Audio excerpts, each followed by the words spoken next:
ક્યાંય જવાનો ટાઈમ નથી, એટલા બધા વ્યસ્ત માણસો હોય છતાં પણ આ સમય કાઢીને અહીં આવ્યા હોય તો એમાં આપણે સમજવું જોઈએ કે મહિમા છે આંગણાનો. નહીતર તો આંગણિયા પૂછીને કોઈ આવે. કાક બાપુએ તો ત્યાં સુધી બારોટજી કીધું છે, ત્યાં પગલા માંડે બે ઘણું પાપ ગોજારા એના આંગણા, તજી દે એના આંગણા, એમ કીધું. ત્યાં જવામાં એમ માણસ નથી આવતો, એ તો કઈક આપણા પુણ્ય હોય તો આવે. બાકી માણસને અમુક માણસો બોલાવે આવો આવો તો મારે કામ છે કરીને નીકળી જાય ગમે ગાનો આપીને. ત્યાં જયા જેવું ન હોય, મહિમા છે. અને અમુક ને માણસ રાહ જોતા હોય કે ક્યારે આપણે જવાનું થાય. ઓલું આંગળું છે, આ આંગળું છે. એક આવે સુખ ઉપજે, એક આવે દુઃખ થાય.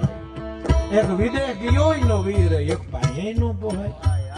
આનંદ કે કર્માનંદ આવા માણી માણી કે આનંદ ને કર્માનંદ બે ભાઈ હતા. પેલા